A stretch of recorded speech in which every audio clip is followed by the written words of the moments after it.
नमस्कार दोस्तों, स्वागत है आपका सीएसआर के चैनल पे। हम पढ़ रहे हैं ऑपरेटिंग सिस्टम और आज हम सॉल्व करेंगे कुछ प्रीवियस ईयर क्वेश्चन। तो चलिए शुरू करते हैं। यहाँ पे हमें 4 प्रोसेसेस दी है ए बी सी डी। इन सबका अराइवल टाइम है 0 0 0 0। अब कहाँ पे लिखा है ये देख लीजिए। System arrive at time processor single processor arrive at time 0 plus मतलब 0 पे आ रहा है सब। और उनका बस टाइम दिया है क्या है 4181।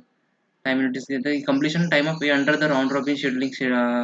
और यहाँ पे टाइम क्वांटम क्या दिया है, टाइम क्वांटम दिया है 1। तो द कंप्लीशन टाइम ऑफ ए पूछ रहा है, द कंप्लीशन टाइम ऑफ ए। सो शुरू करते हैं। एक हमने रन किया 0 से लेके 1 पे, इसको किया 3 और यहाँ पे मेंटेन करते हैं ए बी सी डी। 0 पे हमारे पास सारे अवेलेबल है तो एक रन कर लिया हमने। अब बी को रन किया है 1 से लेके 2, तो ये 1 से कम हो गया 0 और बी को रन करके ए वापस से आने वाला था इसलिए ए लिखना भूल गया था, वो लिख लिया हमने। यहाँ पर बी लिख लिया है। अब सी को रन किया हमने 3 तक, तो 8 से क्या आ गया ये 7 और ये सी को इधर से काट के इधर। अब डी को फिर से रन कराया हमने, डी था वो चलेगा 4 तक, ये 1 से लेके इसको ये देखिए ऐसे बिल्कुल सीक्वेंस फॉलो करिए। पहले क्या करिए, जो गैंट चार्ट है उसमें लिख लीजिए, उसके बाद जो टेबल है उसमें से एक कम कर लीजिए, यहाँ पे काट के यहाँ पे फिर से लिख लीजिए। ऐसे ही फॉलो करना है हमें। अब हमारे जो जीरो, अब उसके बाद फिर से ए का नंबर आने वाला है, ए का नंबर। तो ए को हमने चलाया है 5 तक, तो यहाँ से 3 से लेके 2 हो गया, इसको काट दिया हमने और यहाँ से ए काट के यहाँ पे लिख दिया। अब बी का नंबर आने वाला था, लेकिन बी का नंबर तो तब आएगा ना भाई कि जब क्या कहते हैं इसके पास कुछ हो, इसके पास रन करने के लिए कुछ है नहीं, तो इसको भगाओ यहाँ से, तब डायरेक्टली आएगा नंबर सी का। तो सी को रन किया हमने तो वो हो गया, ये 6 तक चला और ये भी 6 आ गया यहाँ पर। ठीक है, अब यहाँ पे कर लिया हमने चेंजेस, तो ये सी को काट के यहाँ पे लिख दिया। अब फिर से डी को रन करना है हमें, डी को 7 तक लेके गए हम। लेकिन डी को तो तब लेके जाओगे ना भाई कि जब उसके पास कुछ होगा, तो इसके पास कुछ है ही नहीं, तो इसको रन नहीं करना था हमें, हमने गलत लिख दिया। तो यहाँ पे डायरेक्ट ए आएगा। सो ए को हमने रन कर लिया। सो ए को हम 1 तक लेके गए वापस, यहाँ पे काट दिया, यहाँ पे ए आएगा फिर से। ठीक है, अब बारी किसकी है, अब बारी है सी की। सी को काट दिया हमने और लिख लिया 8। सी को यहाँ पे काट दिया 5 और ये सी को हटाओ यहाँ से और यहाँ पे लिख दो। अब फिर से ए का नंबर आ गया। अब ए को हमने 1 से 0 कर दिया, तो यहाँ पे आएगा क्या 8 से लेके 9। सो यहाँ पे काट दिया ए और इसका वापस से नंबर आएगा क्या, नहीं आएगा क्योंकि 0 बचा है, तो बस अभी सी बचा है। तो सी को रन कर लो अब, यहाँ पर सी आएगा 10 तक।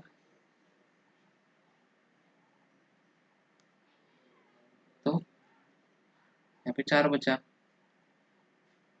ठीक है, और अब ये 4 बचे तो ये और सी और चार बार एक बार रन होगा तो 14 तक चल जाएगा। सब में पूछा है कि ए जो है कब फिनिश हो रहा है, 9 पे फिनिश हो रहा है, तो D is the correct answer.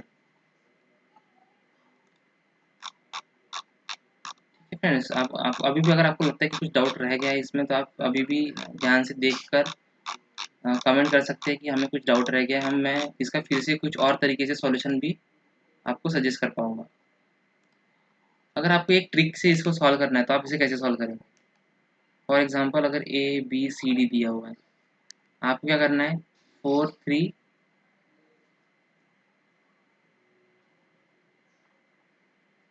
हमें क्या दिया था यहाँ पर, अच्छा 4181 दिया है, 4181 दिया है, 4181।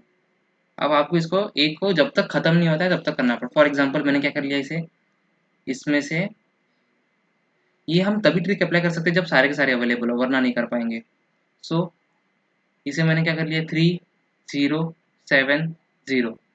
ठीक है, तो ये चारों का हमारा एक एक यूनिट काउंट हो गया, टोटल हो गए 4 यूनिट। ठीक है, अब उसके बाद बचा क्या है, अब इसको क्या करेंगे हम, इसको 2 कर लेंगे, इसको 6 कर लेंगे, तो इन दोनों का 2 यूनिट काउंट हो गया। उसके बाद इसको 1 लिख लेंगे, इसको 5 लिख लेंगे। इसका और 2 काउंट हो गया, ठीक है। अब क्या करेंगे इसको, अब इसको जो है 1 को 0 कर देंगे हम, तो उसका +1 काउंट हो गया, ठीक है। तो ये कितना हो गया हमारे पास, 4 + 4 + 4 + 2 + 2 + 1 मतलब टोटल 9 हो गया। तो इसको डायरेक्टली हम आंसर 9 भी मार्क कर सकते हैं। अब बढ़ते हैं हमारे अगले क्वेश्चन की तरफ। तो ये सेम क्वेश्चन है फ्रेंड्स, यहाँ पे हम वो ट्रिक अप्लाई करके सॉल्व कर लेते हैं। यहाँ पे हमें सेम चीज़ बोला है, सब जब 0 पे आए हुए हैं, PQRST टाइम स्लाइस 1 दिया हुआ है। तो चलिए देखते हैं कैसे होगा ये सॉल्व। सो 3 0 7 0 1, तो इसके कितने काउंट हो गए, 1 2 3 4 5, 5 काउंट हो गए। और हमें जॉब पी के लिए पूछा गया है फिर से, ठीक है। उसके बाद इसका क्या होगा, इसका 2 6 0, ठीक है। इसका मतलब यहाँ पर 3 काउंट हो गए। उसके बाद 1 5, यहाँ पर 2 काउंट हो गए। और यहाँ पर फिर से 0 और 4 आएगा, मतलब यहाँ पर एक काउंट ले लीजिए आप, क्योंकि अपने को 0 खत्म, जहाँ तक पी जहाँ तक खत्म नहीं है वहाँ पर लेना है। तो यहाँ पर 0 खत्म हो गया, मतलब पी खत्म हो गया है, 0 आ गया उसका। तो टोटल काउंट कितना हो गया हमारे यहाँ पास, 5 + 3 8 + 2 10 + 1 11। तो यहाँ पर 11 हमारा डायरेक्टली आंसर हो जाता है। तो फ्रेंड्स एकदम 2 मार्क का क्वेश्चन, बिल्कुल हमने मार गिरा है एकदम उसे बस देखते ही। ओके, अगर आपको इसमें भी अगर आपको लगता है कोई डाउट है तो आप प्रीवियस मेथड भी ट्राई कर सकते हैं, जिसकी वजह से आपको क्लियरिटी आ जाएगी कि ये किस तरह और अच्छी तरीके से सॉल्व हो पाएगा। तो चलिए बढ़ते हैं हमारे अगले क्वेश्चन की तरफ। तो ये क्वेश्चन बिल्कुल बहुत इंपॉर्टेंट है, बिल्कुल ध्यान से देखिए, इसे हमें बिल्कुल हल्के में नहीं लेना है। तो 3 processes ABC each execute loop of 100 iteration, सब 100 इटरेशन है, 100 इटरेशन लिख लेते हैं यहाँ पर। In each iteration of the loop of process performs a single computation that requires T as CPU millisecond and then initiate a single input output operation that lasts for TIO. So T C जो हमारा CPU मतलब single computation करने के बाद हमारा क्या होता है, इनपुट आउटपुट ऑपरेशन इनिशिएट होता है। उसके लिए जो मिली सेकंड है वो भी हमारे पास दिया हुआ है। It is assume that the computer where the process execute the sufficient number of input. अच्छा, इनपुट आउटपुट करने के लिए हमारे पास इन्फाइनाइट रिसोर्स है, ऐसा समझ लीजिए, बहुत ज़्यादा रिसोर्स है हमारे पास, कोई उसकी दिक्कत नहीं पड़ेगी कि इसके लिए रुको उसके लिए रुको, बहुत ज़्यादा हमारे पास ऑलरेडी अवेलेबल है। सो इनपुट आउटपुट के लिए कोई चिंता करने की जरूरत नहीं। And the ways of the computer assigns different input out process input out DS to each process and the operating system assigns different input out. अच्छा, और ऐसे बहुत ज़्यादा है हमारे पास अवेलेबल, तो जब जो मांगेगा उसको मिल जाएगा भाई, बिल्कुल राजा की तरह हम सबको दे देंगे। Also the scheduling overhead of the operating system is negligible, और शेड्यूलिंग ओवरहेड भी निग्लिजिबल माना जा रहा है यहाँ पर। So the process have the following characteristic. So the process ABC are started at time 0 5 10 millisecond respectively. तो ये जो है, ये सब जो है इनिशियल, इसका अराइवल टाइम दिया हुआ है, मैं यहाँ पर लिख लेता हूँ यहाँ पर साइड में 0 5 और 10 in a pure time sharing system. Time sharing system का मतलब ही क्या होता है, राउंड रॉबिन एल्गोरिदम। आ जाइए, यहाँ पर लिखा भी है round robin scheduling that uses a time slice of 50 millisecond. और इसका टाइम क्वांटम क्या दिया हुआ है, टाइम क्वांटम दिया हुआ है, टाइम क्वांटम दिया है 50 millisecond. The time in millisecond at which the process C should complete its first input. अच्छा, इसका मतलब है कि जब ऐसा क्या टाइम है जब सी अपना इनपुट आउटपुट खत्म करेगा, मतलब पहले वो सीपीयू का मतलब जो प्रोसेसिंग है वो कंप्लीट करेगा हमारा कंप्लीट, और फिर इनपुट आउटपुट करेगा, मतलब पहले प्रोसेसिंग करेगा हमारा टीसी, और फिर करेगा टी इनपुट आउटपुट फर्स्ट वाला, वो कब खत्म होगा ये हमें बताना है, और राउंड रॉबिन यूज करना है। तो चलिए देखते हैं राउंड रॉबिन कैसे रन होगा। तो हमने क्या किया, पहले ए को चलाया, ए को लिख लेते हैं, क्योंकि एक जो है 0 पे आ गया है क्या, हाँ 0 पे आ गया है। तो 0 से लेके 50 तक चला लिया हमने, ठीक है। तो यहाँ पर हमारे पास कितना बचा है, 50 बच गया।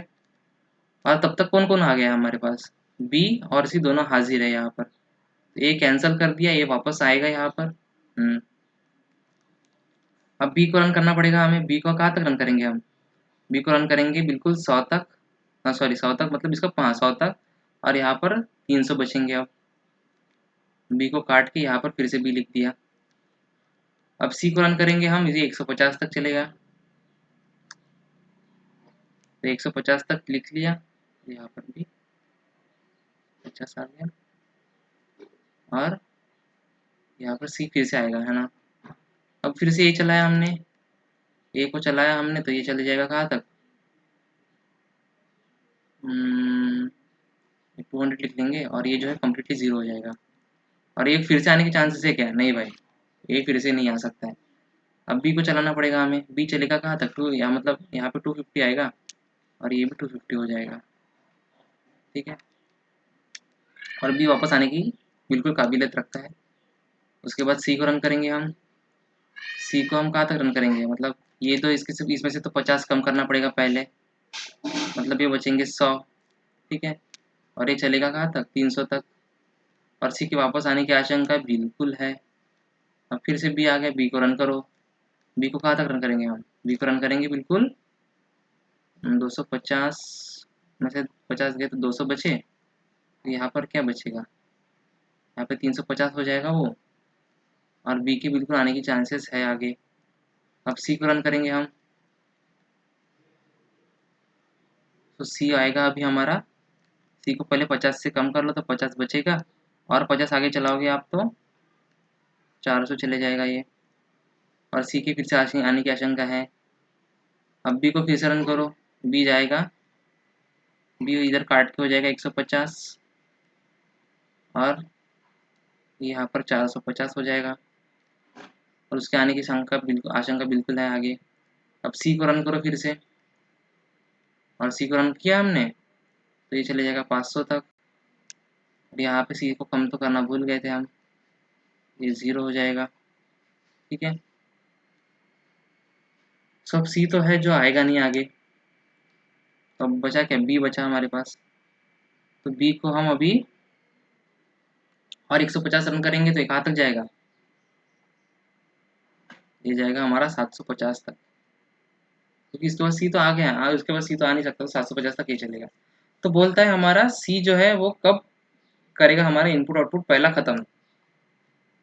तो एक बार हम पहले चेक कर लेते हैं कि हमारा जो लिखा हुआ है शेड्यूल वो एकदम सही है कि नहीं है गैंट चार्ट में। अगर आपको अभी भी लगता है कि इसमें कुछ डाउट है तो आप बिल्कुल इसे देख सकते हैं फिर से।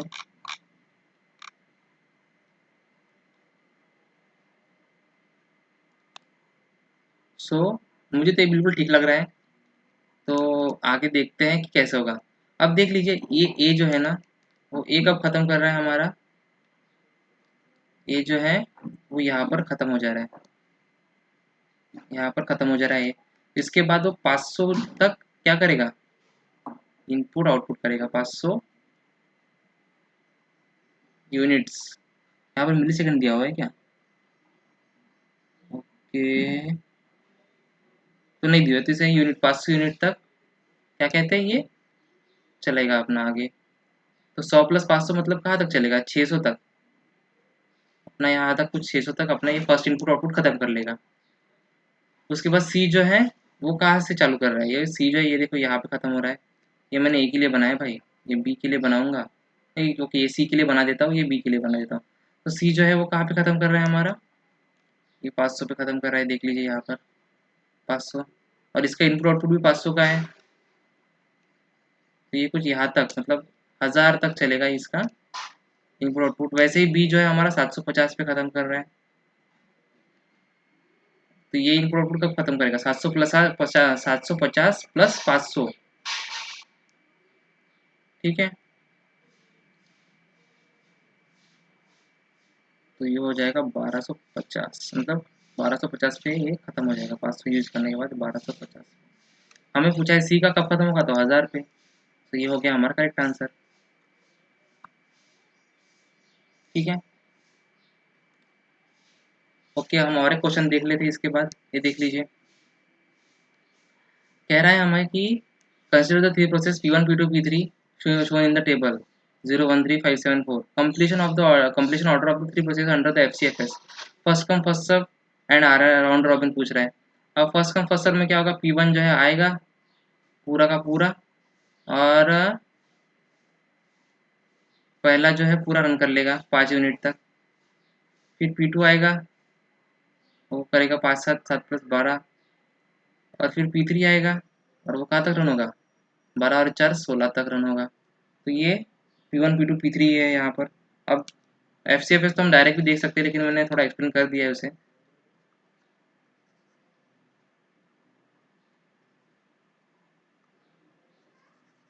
ठीक है, P1 P2 P3 आएगा इसका इसमें। तो P1 P2 P3 कहाँ पे लिखा हुआ है, ये 1 2 3, ये देखो, ये यहाँ पर देखो P1 P2 तो है ही नहीं है FCFS में यहाँ पर। अब जो हमारा डिसाइडिंग फैक्टर है वो कौन है, राउंड रॉबिन है। राउंड रॉबिन को देख लेते कैसे होगा। पहले यहाँ पर P1 रन होगा 0 से, और टाइम क्वांटम देख लीजिए भाई 2 है, तो 0 से 2 तक P1 रन होगा, फिर P2 आएगा। और ओके ओके, यहाँ पे ध्यान से देखिए देखिए, 0 से 2 तक जब P1 रन हो रहा है तो कौन आया है, बस P2 आया हुआ है ना, P3 नहीं आया हुआ है, बस P2 आया हुआ है। तो P1 जो है हमारा, इसका 1 यूनिट कम हो गया, सॉरी 2 यूनिट कम हो गए, तो 3 बचे हैं। P2 आ चुका है, P1 को काट के यहाँ पे P1 फिर से आएगा। अब P2 रन होगा, P2 कितना रन होगा, P2 फिर से 2 रन होगा 4 तक। ठीक है, और यहाँ पे बचेगा कितना, यहाँ पे 5 बचेगा। और तब तक कौन कौन आ गया है, P2 के रन होने तक कौन आया है भाई, P3 आ चुका है। तो P2 को आप काटो और यहाँ पे P2 लिख दो। बिल्कुल यही सेम चीज़ फॉलो करनी है भाई आपको, बिल्कुल कोई दिक्कत नहीं जाएगी इसमें, इसकी वजह से कोई आपका इशू नहीं आएगा, कोई प्रॉब्लम नहीं, कोई मिस्टेक नहीं होगी। अब उसके बाद P2 हो गया हमारे पास। अब बढ़ते P3 की, अब किसका नंबर है, अब देखिए P1 का नंबर है, बिल्कुल ये सीक्वेंस फॉलो करना है। P1 का नंबर है 4 से लेके 6 तक फिर से रन हो गया ये। तो यह क्या बचा, 1 बचा। और किसके आने के चांसेस है, फिर से P1 के आने के चांसेस बिल्कुल है भाई, क्योंकि यहाँ पे 1 बचा हुआ है ना। ठीक है, अब P2 को, अब किसका नंबर है, अब P3 का नंबर है, देख लीजिए P3 का। अब P3 जो है वो रन होगा 2 का, तो 2 बचेगा, और इसका आने का चांसेस फिर से है P3 के। सही चल रहे हैं ना हम। ओके, मुझे लगता है सब सही चल रहा है। अब किसका नंबर है, अब P2 का नंबर है। P2 का नंबर है, तो इसमें से 2 कम कर लिया हमने, तो यहाँ बचेगा 3, और इसको काट के यहाँ पे फिर से P2 का नंबर आएगा ही आएगा। ठीक है, अब किसका नंबर दिया है, P1 का नंबर दिया है। P1 जो है, ओके मैंने ये थोड़ा मिस कर दिया है, 6 8 10 और यहाँ पे 11, क्योंकि P1 का 1 यूनिट बचा है। मैं वही सोचा था कुछ तो मिसिंग लग रहा है मुझे इसमें। तो ये 11 तक चल गया हमारा, तो ये 0 हो गया। अब P1 यहाँ पे आ सकता था, और इसका नहीं आएगा, क्योंकि उसके पास कुछ बचा ही नहीं भाई एग्जीक्यूट करके, काहे के लिए हम उसको बुलाएंगे फिर से। अब कौन बचा है यहाँ पर हमारे पास, हमारे पास बचा है P3। P3 का क्या होगा हमारे पास, 0 कर देंगे हम P3 को। P3 एग्जीक्यूट होगा, वापस आने के चांस बन सकते थे, लेकिन नहीं होगा, नहीं आएगा, क्यों, है ही नहीं उसके पास कुछ। तो वो जाएगा हमारा 13 तक। अब वो चाहे P2 पूरा का पूरा एग्जीक्यूट कर लेगा, 13 से लेके कहाँ तक, 16 तक। तो ये कंप्लीट एग्जीक्यूट हो गया, P1 P3 P2। So C is the correct answer. So friends, ये थे हमारे कुछ क्वेश्चंस जो कि बहुत इंपॉर्टेंट है, 2 मार्क्स के लिए क्वेश्चन, बिल्कुल इजी तरीके से हम सॉल्व कर सकते हैं, आपको बस स्टेप्स फॉलो करनी है। आपको कोई डाउट आता है, प्रीवियस वीडियो रेफर करिए, कमेंट में लिखिए, हम बिल्कुल उसका सॉल्यूशन प्रोवाइड करेंगे। हमारे साथ इसी तरह पढ़ने के लिए सब्सक्राइब करें, लाइक करें, शेयर करें, और हमारे साथ बने रहें कंसिस्टेंसी के साथ। धन्यवाद।